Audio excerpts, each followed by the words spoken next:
All right. It is 6:30, so I'm going to call to order the general meeting of the Board of Trustees. This is Tuesday, August 12th at 6:30 p.m.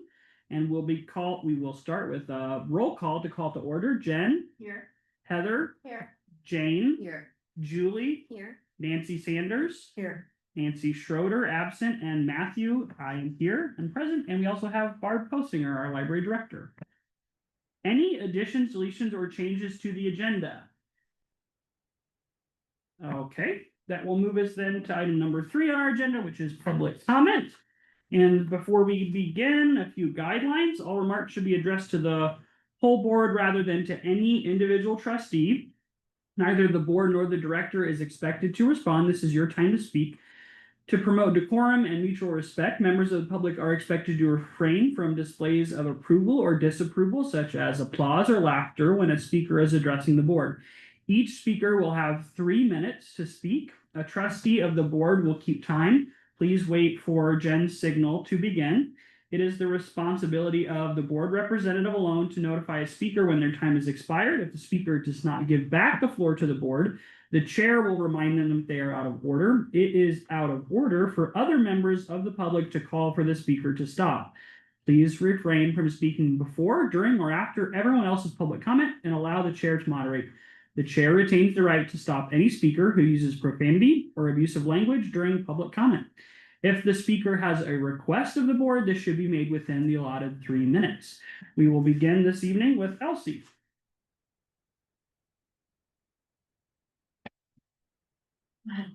Good evening. Well, again, I come and talk to you about the things that we should be thankful. And beside to God, thankful to God for our family, in our country. And one way we show that we are thankful for our country is by saying the Pledge of Allegiance. And so I'm asking you again to begin your meeting, since you are supported by the taxpayers and you have this wonderful flag right here.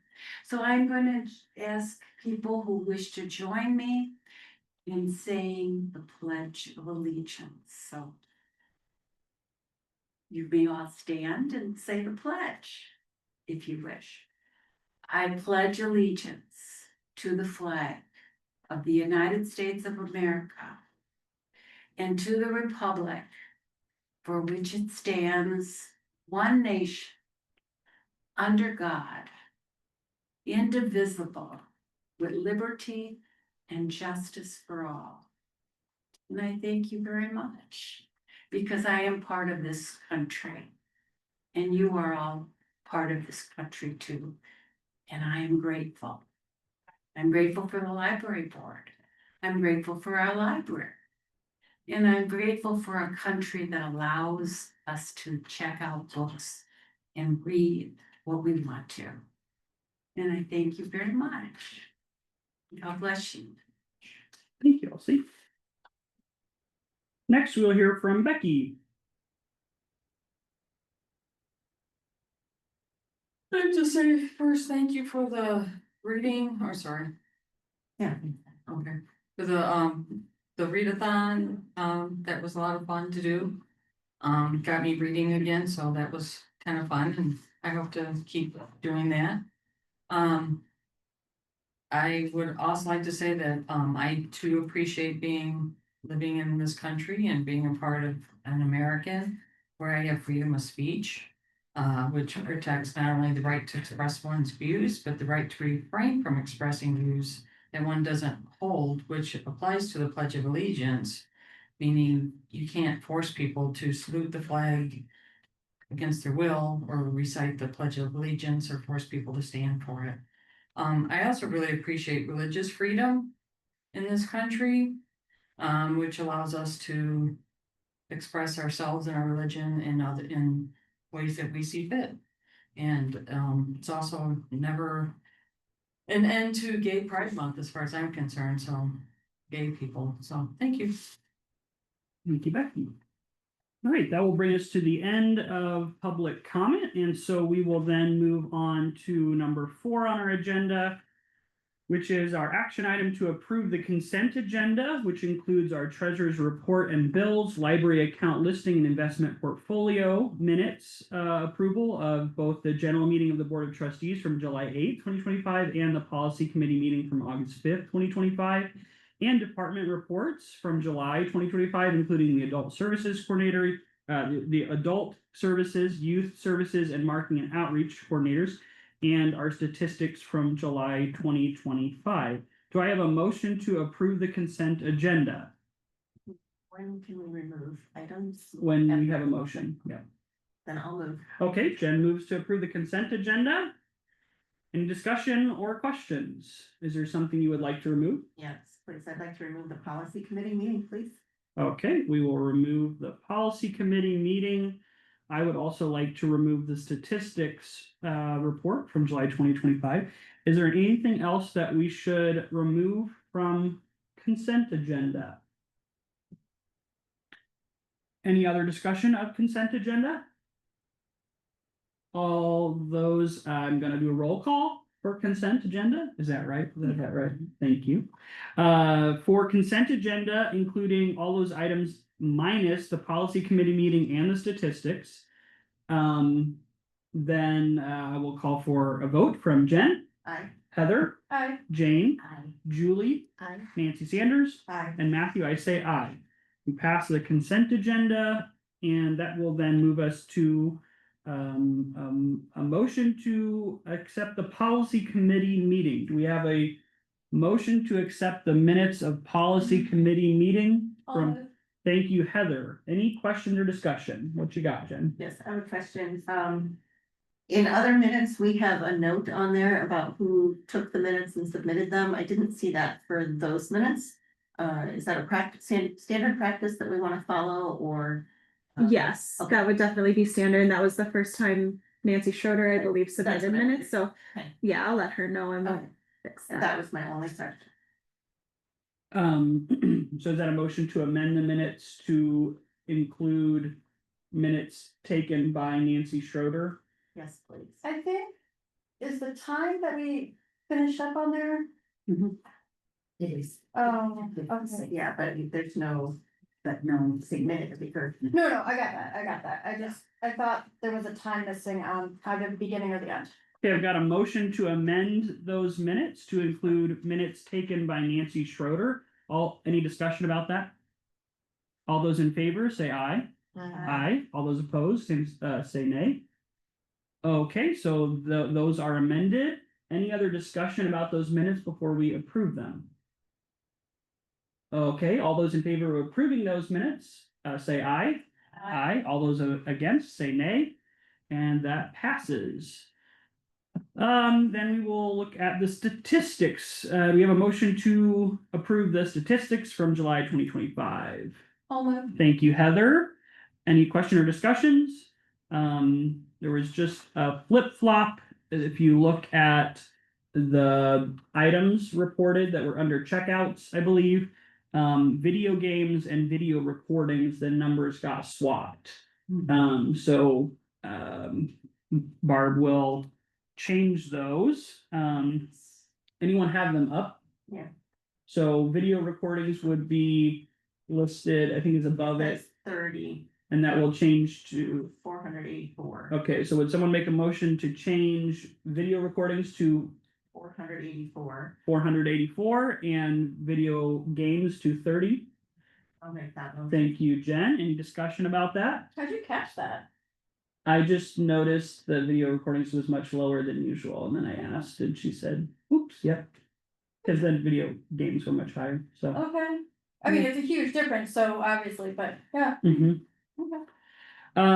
And so all those in favor of making that change, say aye.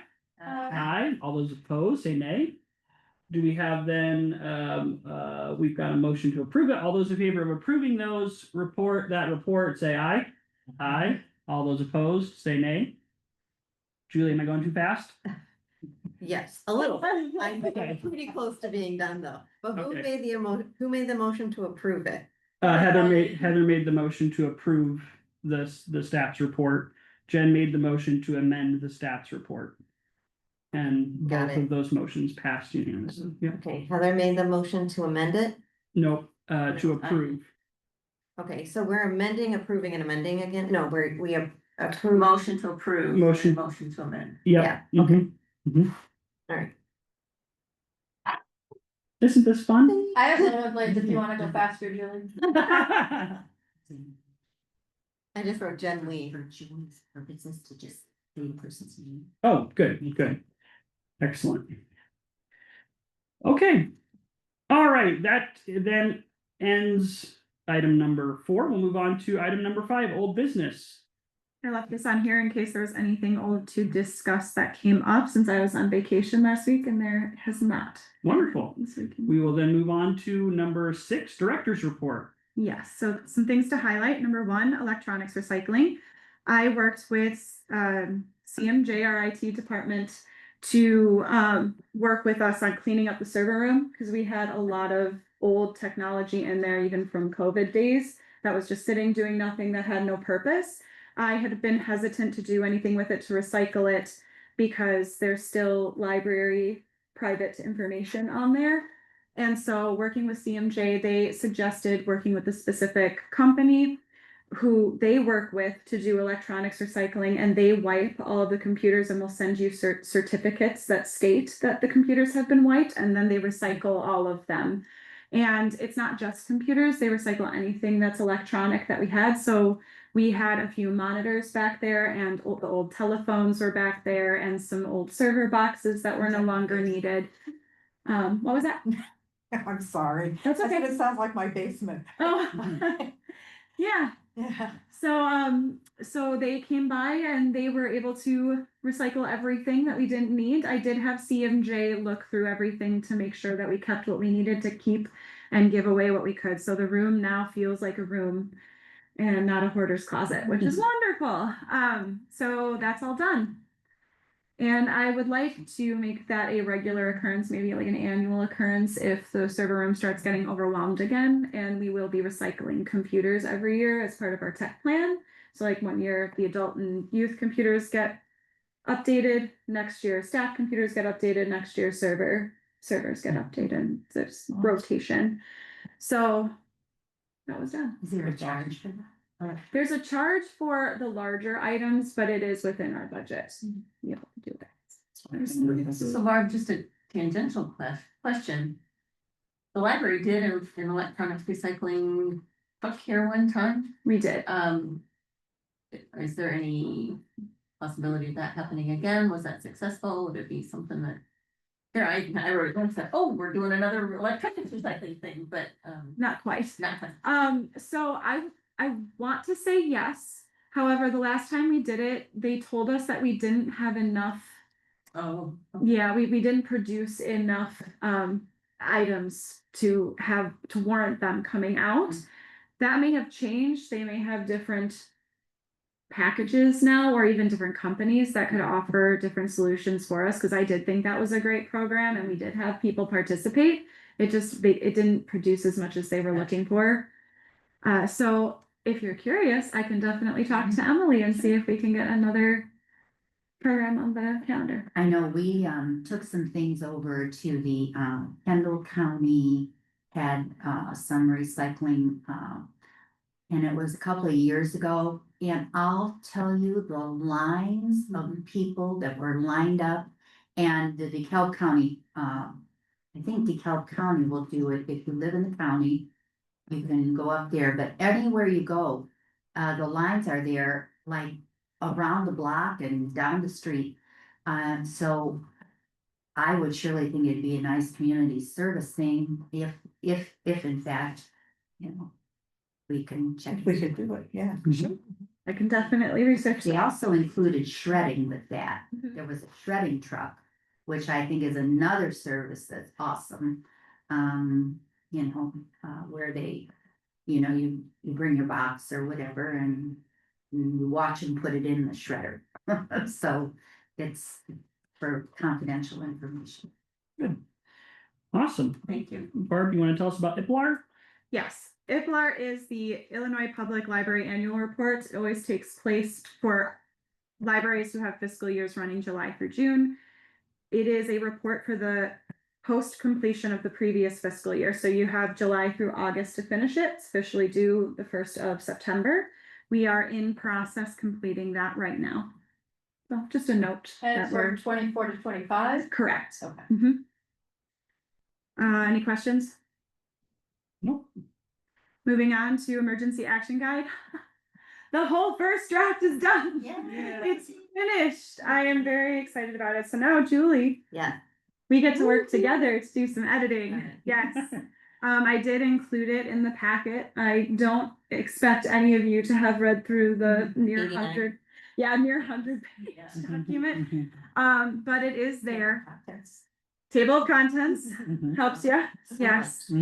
So the next stage will be me and Julie working together to edit it and finalize any information. There are a couple pieces that I still need to verify, such as the emergency electrical shut off. I have to verify the panel access for which electrical panel that is. So that will be added in there, but it's done. It's first draft is So done. my question is, Barb, did you learn a lot as you were putting it together? I can't even. I mean, when I read through it, I was like, wow, this is like, I can't imagine that there was so much that you're like, this is awesome. It was amazing because it was fun to go through and learn things about the building that I still didn't know after being here for 10 years.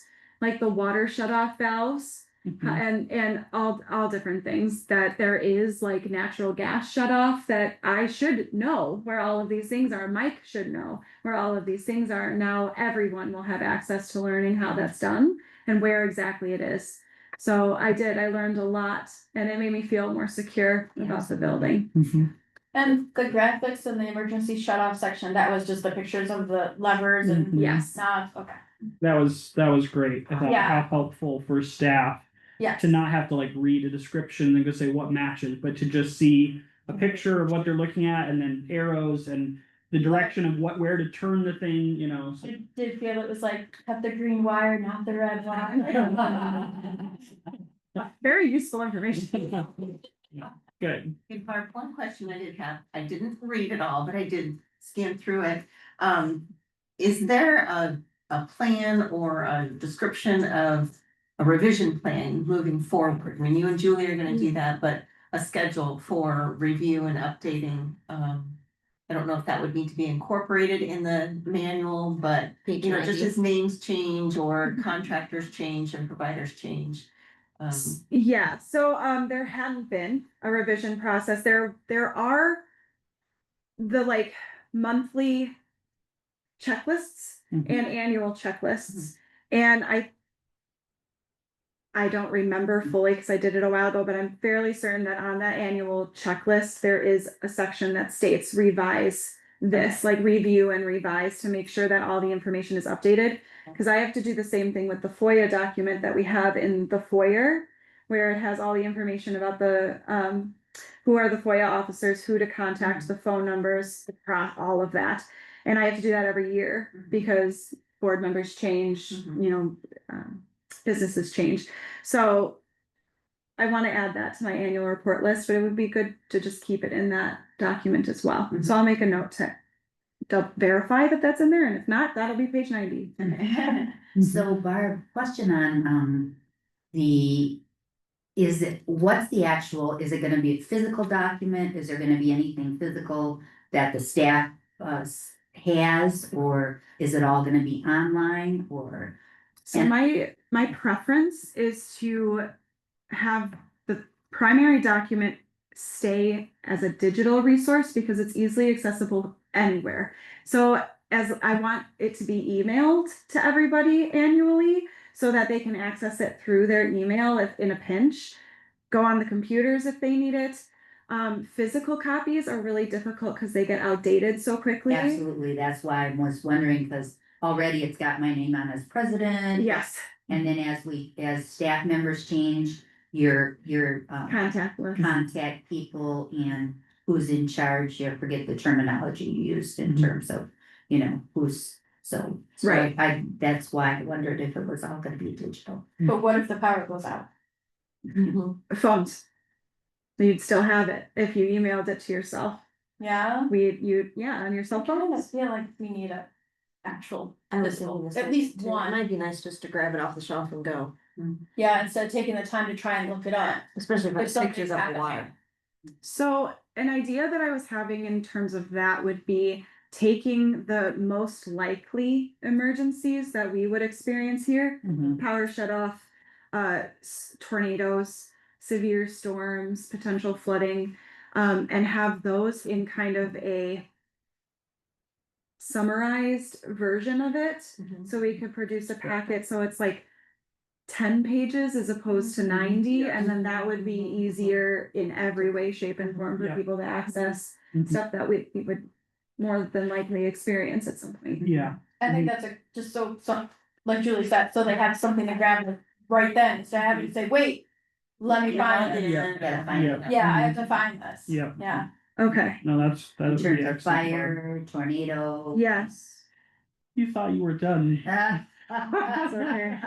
Stage 1. Uh-huh. Tornado. Yeah, no, that's great.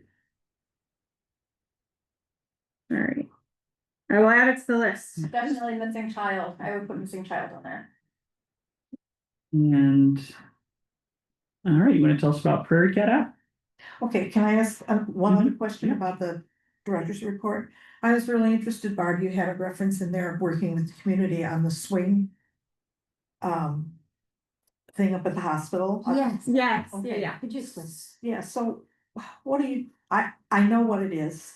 So what are you looking at to collaborate with them about? So we want to put together what we're terming a library services menu, so that people who are going into that swing service, which Right. is essentially, it's like when people have surgery and they're going to make a more full recovery, but they have weeks where they're going to have to be in rehab. During that time that they're there, finding more ways for them to live a more fulfilled experience. So what can the library provide? Can we help provide tablets, access to Canopy, bring in different books, have different books catered to the specific person and their interests and their likes that they can check out for a few weeks. Puzzles, games, different things like that. So we would work with staff at the hospital where we'd create a card for them so that they could come in and get what they need and then bring it back. Or the library could have a staff member go in once every other week or once a month to update different services for that menu. So we're in the beginning stages of trying to plan that, and we have brainstormed a bunch of ideas, and now we're in the organizing factor of trying to figure out the schedule and what we want to start with, how we're going to keep developing from there. So, Wonderful, Very good. thank you. Thank you. of course. I know what that program is. Mhm. I'm hopeful it works. That was straight from a Chamber of Commerce network.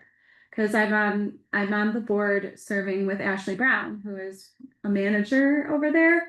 And she came to our lunch and learn here and listened to some of the different services that we had. And she approached me and she was like, wonder if there's a way that we could, utilize the library to help provide services that could be helpful or fulfilling for patients that are in this particular scenario. Mhm. So we're working on that. Yeah, because they have to be more independent to be in Yeah. the program. They can't be bedridden or. Exactly. So Yeah. things to occupy their minds and hands would be very helpful. Mhm. Barb, do we still have homebound delivery? We do. Mhm. Does that get utilized? It does get utilized. Emery is the primary contact in charge of that.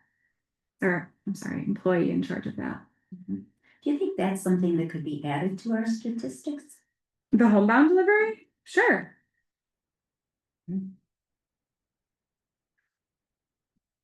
And then maybe once the swing bed thing gets started, that would be part of the statistics too.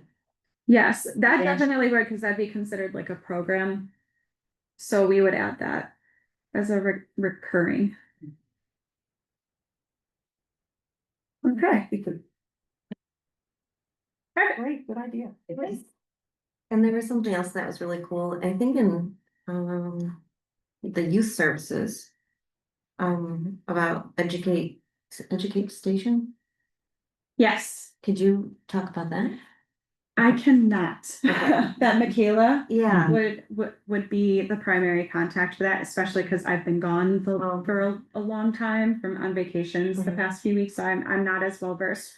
I can tell you another thing that she did was we had a teacher donate the Little Red Reading Nook back there. And we got it installed and it's a place for kids to be able to have space and to just read and be present in the library. We were originally gonna put part of our collection in there, but we decided that would be more interactive with parents and we wanted that space to be more specifically for kids to just go in and play. So we have it set up. So after the board meeting, if you wanna go check it out, it looks really cute. You can decorate it for all the holidays. Kids will have a good time. I apologize for not being able to it's okay. speak It's something more on about that. education, Yes. and it sounds like a collaboration with somebody from the outside. I'll make a note to have Michaela email Okay, cool. you about it. Awesome. Okay. And the last thing for me to share is about the Prairie Cat app. So I believe I mentioned it before that we do currently have an active Prairie Cat app and we are upgrading it. So Prairie Cat as a consortium is going to be moving providers. It's very complicated, very technological. So all you really need to know is the people who have coded and run the current app are too expensive now. So we're kind of they were going through a process of finding new companies where we would get better bang for our buck and keep the price low for all consortium members. And so currently every year we pay $500 to have access to the app. This increases the price to about $525 for a brand new app that is way more user friendly, I feel, and more customizable for library staff. So if there's something we want specifically to highlight, or if we want to do pinned messages like the library's closed, you can access it all from your app. So it's a little bit more expensive, but not by much at all. And it's going to be much nicer. And right now they're in the stages of developing it and setting all the libraries who opted in to have their libraries coded. So I just was able to download the beta app on my phone and play around with it, and it was quite fun. I'm excited about it, so I'm hoping that we'll be able to roll that out to the public soon. I think they were aiming around October for a public release, but I'll keep you updated. Cool. Sounds good. Thank you for all that, Barb. That'll move us to number 7, new business. And that would be to possibly an action item to approve the quote for the second window bay replacement from A and B Exteriors for $19,559.80. We have a motion that will allow us to entertain that as a conversation. Jen will move to approve the quote for the second bay of windows being replaced by A and B Exteriors for $19,559.80. Question and discussions. You want to tell us anything about that, Barb? It's the exact same thing we did before. So in my Prices memory, went up a little bit. What? Prices went up a little bit though. That's just That's what we expected. that's just the economy. With the rain and lack thereof, but with the rainstorm we've had, our new replacement windows are doing well. The new replacement windows have stayed dry as a desert. Mm-hmm. Meanwhile, this bay is starting to flood a lot worse than it was, so it's good timing. So what is the time frame? Once we approve this, has Ronnie given you any ideas to, if they'd be able to do that this fall? No, I don't know. Until the quote is proved, they can't guarantee scheduling. But this would mean that we would hold off staining until both were done and then have them stain at the same time, right? That's what I was suggesting Mhm. originally. We do have a building and grounds meeting that we just scheduled for next week. And that was something we were gonna be talking about there. But that's what I figure, if we can get it done at the same time, it's easier. Yeah, if we're gonna make a mess, let's just do it once. Yep. Yeah, pretty much. And nobody's really noticed. Nobody's made any comments or anything about it. No. I noticed. So Barb, thinking back on, that stuff that happened with that big bay window. And then we, we were gonna close the building, we decided not to close the building. So what would you anticipate for this new bay? Do you feel it would be a closure, or would we do it the same as we did before and just cordon that section off, or is that something we could talk about later on once we get? I'd prefer to talk about it now in case they can, in a miracle, get us scheduled in the next couple weeks before the next board meeting.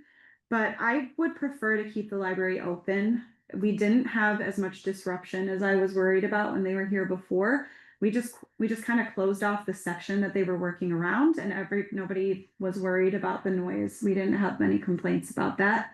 And just having the notice in our marketing materials and on our website was helpful. People knew what to expect when they came in. So I would prefer not to, especially since they don't work on weekends. So if it took 2 or 3 days, we would have to close up for 3 days in a week, and I don't want to do that.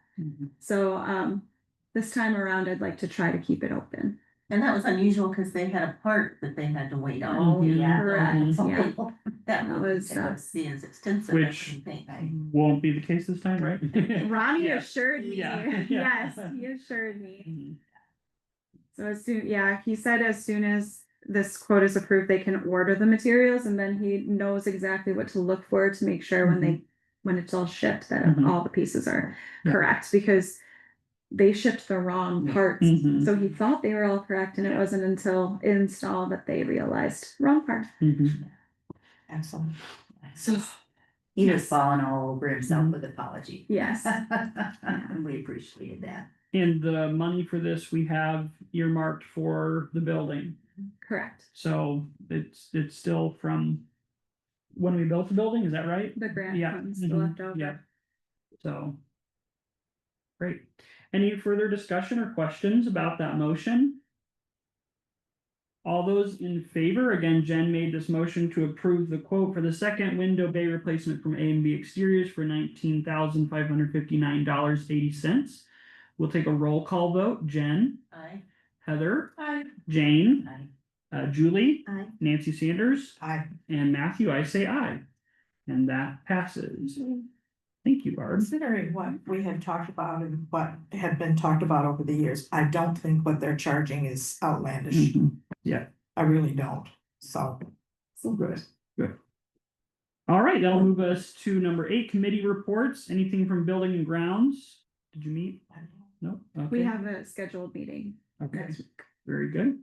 Finance did not meet. We have one scheduled next week also. Okay, personnel did not meet.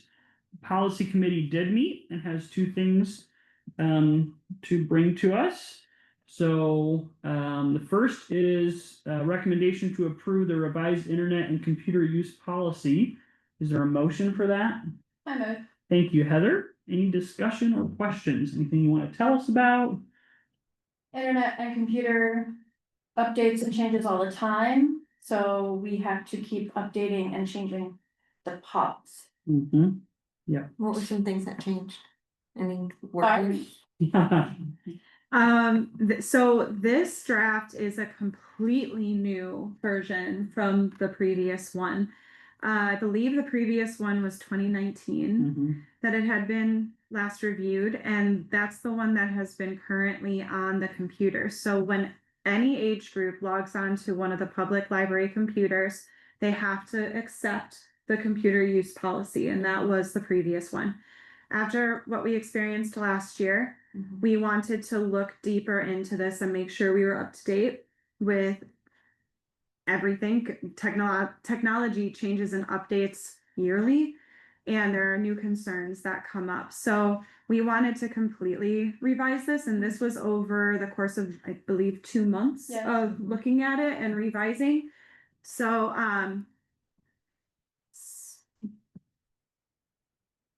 there are a lot of new things. We just made it more specific Mhm. Yes. and we covered more. More. What if this, what if this? Yes, there's more specified information for content filtering and responsibility of use on the computers. More specified information about user conduct and expectations of how library users are expected to behave on the computers. And different access and eligibility distinctions versus like who is generally allowed to use the computers, what the restrictions are for youth versus adult. It's definitely just more defined and structured. So if this gets approved, these would be updated by CMJ on all of the library computers. So this would be the new policy that would come up. I do have one question, and it might just be Heather and Barb jogging my memory, because I think my last month on policy was when we started this. So it's been maybe like 3 months since I was looking at it in the weeds with you. Under the youth computer access, the last bullet point is that non-sandwich library youth card holders must have verbal permission from a parent or guardian each time they wish to use the youth computers. Did we talk about also including that if a card holder has verbal permission from their parents, they also would be given access? Am I reading over that? Do you remember that conversation? Like it's in there also. Yeah, it's in the first bullet point. So it just says if it's a sandwich library card holder, we can look them up in their system and it would have a note under their record saying that they had computer permission that would have been indicated. Would if their parent is on the phone saying, I know I didn't sign that card and I haven't given them permission, but they can use it today, would we or would we not give them? We would. So I think that should be in the policy then. Or it would be, approval status will be indicated on the library card registration form and automatically applied to the minor's barcode code. Verbal permission from a parent or guardian would also give access to the computer. Does that not fall under the second bullet point, which says parents or guardians may update computer accessibility status for minors under their care at any time? Okay, so they could do that over the phone. Yeah. Okay, great. That's beautiful. Thank you. We had the same mental gymnastics match with that I question. remember doing that same exact thing, but I couldn't remember exactly how that was solved. So great, excellent. Just wanted to make sure that we were clear. Thank you. Barb, can you refresh my memory as to do all Sandwich school students, regardless of if they're not in the district, entitled to a Sandwich library card? No. Okay. That's never been the case. If they were if they did not live in a district, like, or if their address was not served by some sort of library system, they could be eligible for a sandwich card through the non-resident policy that we did last month. But if their home address is located under a serviceable library area, they'd have to go there. But they can use, Lake Holiday students that go to, live at Lake Holiday and come to Sandwich, they get a Salmonac library card that they can use they could come here after school. Absolutely. To use the computers and so really a Salmonac library card would allow them to use computers here. Yeah, that's the last bullet here, the non-sandwich library youth card holders. Where do they? Under the youth. Okay, but it says that they have to have verbal permission each time they wish to use the computers, so. Because we wouldn't have access to their card record online. So part of the Sierra records, when you sign up someone for a library card, one of the mandatory questions that are listed on there is if they have permission to use computers. That is consistent across the board for every library in our consortium. So if they have their Salmonac card, I suspect they shouldn't have an issue. They wouldn't be able to log on to our computers, but if they had like a note in their record, if we pulled up their record and it said that they had permission to use the computers, that would have had to be given by their parents at sign up, regardless of what library there was. So we could look up their barcode and see their Sierra record to see if they had permission in that way. The non-districted, or then the areas where there's non-residents. I don't know if that terminology is correct. Kids that grow up in areas where they are not served, they are unserved populations, there are little pockets all over the state where their taxes do not fall near any library, township, village, or district library. They are allowed to get a library card at the library that is nearest to them in distance. So that is the non-resident library card policy that we do every year. Sandwich, our district, we don't have any of that, so we would never see that happen here. So that's why, what if there was a kid visiting family who had a Hinckley card or a Chicago card or something like that? Chicago would be completely different because they're not part of our consortium, so we would have to call their parents for permission. But if someone from Salmonot came over and wanted to use the cards, we could pull it up and see it in their Sierra record if they had permission. Yeah, that was just my curiosity, because so many of the Lake Holiday kids are well, they're all in the Saginaw Library District. So they, I'm assuming could use anything we have here as long as we're able to pull up their stuff and that shows on there. Okay. All righty. Good questions, excellent answers. Any further discussion about this beautiful policy? Okay. All those in favor, well, I think I'm gonna do roll call for policy. Thank you, Jane. Jen? Aye. Heather? Aye. Jane? Julie? Aye. Nancy? Aye. And Matthew, I say aye. So that passes the internet and computer use policy. Hurrah. Okay, that will take us to the second recommendation coming from the policy committee, and that is to approve the use of artificial intelligence policy. Do we have a motion to approve the use of artificial intelligence policy? I'll move. Thank you, Jane. Jane moves to approve the use of artificial intelligence policy. Discussion or questions about this brand new policy? I want to start just by saying, please look at this with a hawk eye. Rip it apart if you have questions. This is brand new, built from scratch, very new concept across the board in every profession.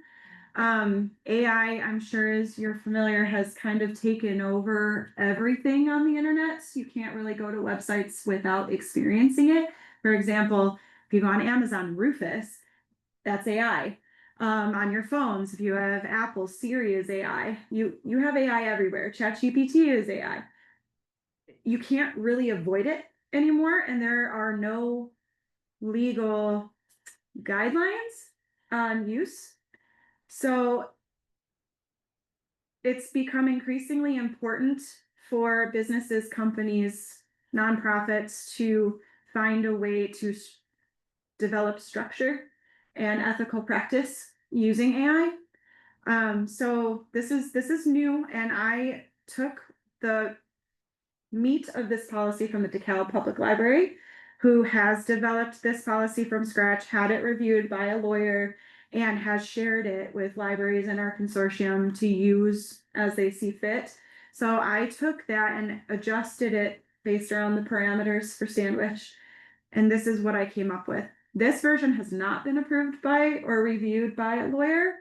I'm not sure how much counsel they could give us on it because there's no legal rulings around AI, as far as I'm aware. So this is where I'm at. And any questions you have, please. We do not have to approve this policy tonight. This can be a work in progress, but this is kind of the start that we've created. And it is a map for how staff will use AI, Exactly. but even though it's for staff, Barb does want it on the website, she does want it in policies, so the patrons can see how the staff is using the AI when they're helping. when they're using it in their own work. Mhm. So whatever is being constructed by staff. You understand how AI is being utilized, as well as if patrons come in and have questions about AI and how to use it, what resources they can use. Staff can help them. Mhm. I guess one thing that, I wondered about in the policy that I didn't see, is there any plan from the library's perspective to disclose when AI has been used for developing policy? You know, this policy was written using whatever. Is there a need to do that? Is that I know there's a transparency, but I think that would be comparable to having to document every time you used Word. Mm. It's everywhere. Like when you use your phone, when you use Canva, when you use Amazon to buy things, when you use anything, QuickBooks is good, probably gonna have AI if it doesn't already. So I think it's just an expectation that it's going to be there and going to be utilized. And staff have been utilizing it. I've utilized it here to help and assist in research for work that I've done. We use it a lot to help with marketing. It helps find, like, for example, summer reading themes. Develop a list of 10 ideas for summer reading themes, and then we can pick off there. So it can be very useful, but there are a lot of unethical ways that you can use it. Patron privacy is a big concern. So we don't want to use we don't want to risk any bit of patron privacy in terms of AI. So like surveillance, cameras, videos, uploads, anything like that. So we just want to be as careful as possible, but it's unavoidable. I don't think it would be reasonable to request disclosing anytime you use it, because I don't really see it's going to be utilized half as often as it's not. It would be a lot of extra work. Does that make Yeah. sense? So you're saying it's just so pervasive that there's really nothing that we're creating that's not touched by AI in some way, shape, or form? Whether if we're using the internet, Mhm. yeah. Even Cricket. So, I think I'm gonna move to table this, Okay. just so we have time to digest it and think about it. My question under permissible uses of AI, under the first point there, one of the things listed is as supporting internal projects. Mhm. I find that to be very broad, and I'm not sure what that means. And it's how is that going to be defined to support internal projects? Does it need to be if we have the prohibited uses defined? Maybe not, maybe not. And I think I was thinking, I don't know that I need to know every time AI has been used, but I think I'm interested in exploring that idea more of when is it a good transparency practice to say, here's how we used AI? Is that part of that maybe in the monthly reports from staff, if they're going to implement in a way they haven't before, they include that in a way that is something they used to do themselves that now they're going to have AI do? Is that something reasonable to request?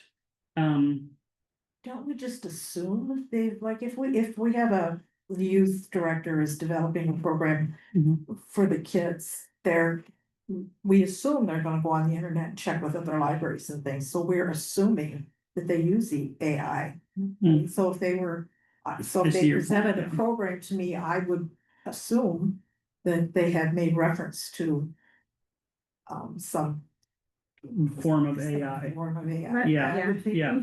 even on here it says to develop a reading list of Mhm. materials that somebody wants, well, you're gonna go online and look, Mhm. and you're using AI. Mhm. Yeah. Yeah. So examples of how we've used it recently. I used it a lot to help me organize the emergency action guide. Mhm. And I used it in different ways. I used it in ways to how do I make this process driven versus just like instructional. Mhm. I used it for what are the categories that would be essential for a public library to include. We've used it for marketing strategies. We've used it to develop reading lists. We've used for the goals for staff. They come up with the ideas themselves, but they ask, like ChatGPT, help me organize this so I'm making consistent effort monthly on this goal. So it like breaks it down into manageable pieces for them, and it saves them a lot of time to be able to have that structure built for them while the goal was their own creation. So like it permeates everywhere. So Well, and I think too, just the term AI is such a huge umbrella. You've got AI tools for data mining, you've got AI tools for generative purposes, you've got AI tools for all sorts of things, and so it comes down to how are we defining our term? When we say AI, what do we mean by that? Because it's a huge blanket term across so many things. right. I don't think most people even realize that that's what they're referencing. I mean, if I go online and just say we were working on a strategic plan and I went on the live on Prairie Cat or something and was researching what different points we might look at, it might not register with me that I was using AI to help me do that, but you obviously are. Yeah, I think like if I was asked to have staff included in reports, it would just turn into AI was used everywhere kind of thing. Like, Yeah. And I also wondered would it be beneficial to have you get their input on this before we pass it? I mean, because I would be happy to do that. what would they see looking at it, knowing how they're using it right now? Is there any way that they're using that this is gonna rein them in and we wanna give them a heads up? This is the direction we're thinking. Is this gonna open up new possibilities? I mean, one of the things, it says they must complete training on ethical AI use, privacy protection, and bias mitigation. Does that mean if we pass this tonight, they can't use AI until they go through that training? I don't think that would be. Yeah, so, and what, who is doing what, where do we find that training? All that? Where's the ethical training? AI, Yeah. AI can, yeah, Training. ChatGPT is I- ethical training. I definitely want some form of training. I want, if Yeah. we're gonna use it, I want it to be used effectively, and I want it to be used safely, and I want it to be used ethically. Like I said at the beginning of this conversation, this is all brand new, so I'm glad we're ripping it to shreds like this. Like this is exactly what I was hoping for, this conversation. I think it would be very wise to have staff involved with this because all of the different positions are using it in a different way. So like, what would be beneficial for you to feel comfortable using this? They're on, Udemy, they have a ChatGPT class. Is that something I could request senior staff to do, because they're the ones primarily using it? All staff could potentially do that. Would that be required training? If you're gonna use it, I like these ideas, and I think it'd be worth exploring more with the staff to see what would be useful. I think staff input, because I'm sure they use it. We all Oh, yeah, do. we all use it, yep. Are there, I know you borrowed from DeKalb, are there other libraries that might have their versions, or was that the only one you were able to find, just to compare across libraries? I'll research it. Okay. I'll research to see if there's more libraries that have created it. I'm sure Chicago probably has on CPL. And that would be out of the consortium, so that might be completely different from what we're seeing. And, I don't know how much, our staff, helps. Students that might come on in that might wanna do research and is looking for, help on a paper or a report. And I don't know, is all of our staff, I'm sure there's different levels of comfort with, all the technologies that are out there. It seems like there should be some real guidelines for staff in terms of trainings. Yeah, really having them, takes, not that a training is gonna help you, but I don't know, maybe they're all competent in it, but I mean, it is kind of like wild, wild west, right? It is. Have you seen, there have been news articles of colleges Mhm. where college professors have been failing students who use Absolutely. AI, but the professors are using it to develop lessons plans. Yeah. That something's wrong there, so like. It's just a new wave of technology that's going to impact everyone and is. Mhm. But like you said, it's like the wild, wild west. Mhm. There's no guidelines. Mhm. So. So in we terms just- of training, I really think that, you know, the more training that you can provide to the staff or, you know, some guidelines, because I would think that, you know, it's something, I don't know. I have a son and daughter in education, and they are like, in the schools, everything's kind of like, right now, everything's like, whoa, where are we going with this? How are we using this? It's not just at the college level. Yeah. It's like middle school on up. Mhm. And so I think that, yeah, I'm all for tabling this and having more conversations. Mhm. Mhm. And that raises the question, Jane, too, would there be any value in talking to the schools, Mhm. local schools, to see if they're, so that any library staff that may be assisting students, just being aware of what the expectation is at the high school and middle school. Not that the library would be policing that, but just at least being aware of what their policy is. Do they know that we offer free classes throh Udemy or whatever it is to Right. say, could we have a resources thing for teachers or local businesses, to say, and I think that was kind of in our first conversation, is how can the library lead the way for our community and how to do this well.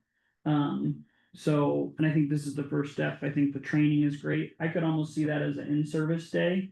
Yeah. The idea of the whole staff being exposed to the same ideas and being able to share, because my guess is not everybody has the same comfort level and competency. So being across the board getting, anyway, that's just a little I like, cents, that's a but- great idea. but having the staff be able to weigh in and say to maybe the senior staff together, what's ways that you would not feel comfortable with us or your coworker using, what would make you feel uncomfortable if you found your coworker was using AI for, Right. those sorts of conversations. So there's a, yeah. Yeah. Okay, we have, I'll take that almost as a second to table. All those in favor of tabling this motion, say aye. Aye. All those opposed, say nay. Okay, our upcoming meetings then are the Finance Committee meeting, which is on Tuesday, August 19th at 11 a.m. The Building and Grounds Committee meeting is Yeah. What, Monday? The Monday. 18th. Monday, the 18th at 1 p.m. 1 p.m. If you want to talk more about Windows, then you can go to that.